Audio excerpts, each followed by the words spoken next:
அன்பு நிறைந்த அல்லாஹ்வின் நல்லடியார்களே, மனிதனாக பிறந்தவன் முஸ்லிமாக இருக்கலாம், முஸ்லிம் அல்லாதவனாக இருக்கலாம். 5 விதமான உலகங்களை கடந்துதான் அவன் செல்ல வேண்டும். முதலாவது உலகம்தான் ஆலமுல் அர்வாஹ், ரூஹுகள், ஆன்மாக்களின் உலகம். அந்த ஆன்மாக்களின் உலகத்தில் நாம் எல்லோரும் ஒன்றாக இருந்தோம்.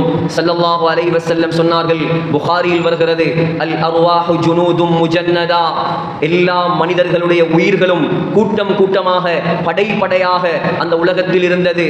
ஃபமா தஆரஃப மின்ஹ தலஃப வமா தனாக்கர மின்ஹ தலஃப, அந்த உயிர்களாக இருக்கும்போது யார் யாரெல்லாம் சந்தித்து அறிமுகமாகினார்களோ அவர்கள் உலகத்திலும் வந்து சந்திப்பார்கள், அறிமுகமாகுவார்கள், ஒருவருக்கொருவர் அன்பு பாராட்டுவார்கள்.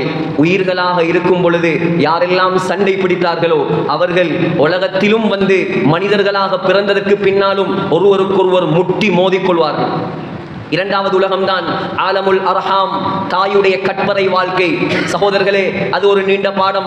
மூன்றாவது வாழ்க்கை ஆலமுத் துன்யா, நாங்கள் வாழ்ந்து கொண்டிருக்கும் இந்த உலகத்துடைய வாழ்க்கை அற்பமான வாழ்க்கை, சொற்பமான வாழ்க்கை, அழியக்கூடிய வாழ்க்கை, முடிந்து செல்லக்கூடிய வாழ்க்கை.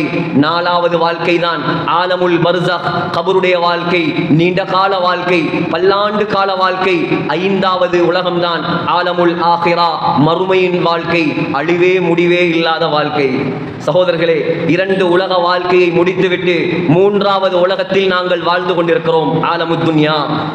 அடுத்த ஒரு வாழ்க்கை, அதுதான் ஆலமுல் பர்ஸக், கபருடைய வாழ்க்கை. நம்மை நோக்கி வந்து கொண்டே இருக்கிறது, நாட்கள் கரைந்து கொண்டே இருக்கிறது, ஆயுள் கூடிக்கொண்டே இருக்கிறது. எப்பொழுது மௌத் வரும், எப்பொழுது கபருக்கு நாம் கொண்டு செல்வோம், யாருக்கும் தெரியாது. எத்தனையோ ஜனாசாக்களை சுமந்தனாம், எத்தனையோ ஜனாசாக்களை சுமந்தனாம், எத்தனையோ ஜனாசாக்களை நம்முடைய கரங்களால் கபருக்குள் வைத்தனாம். நம்மை எப்பொழுது யார் சுமந்து சென்று கபருக்குள் வைப்பார்கள் யாருக்கும் தெரியாது.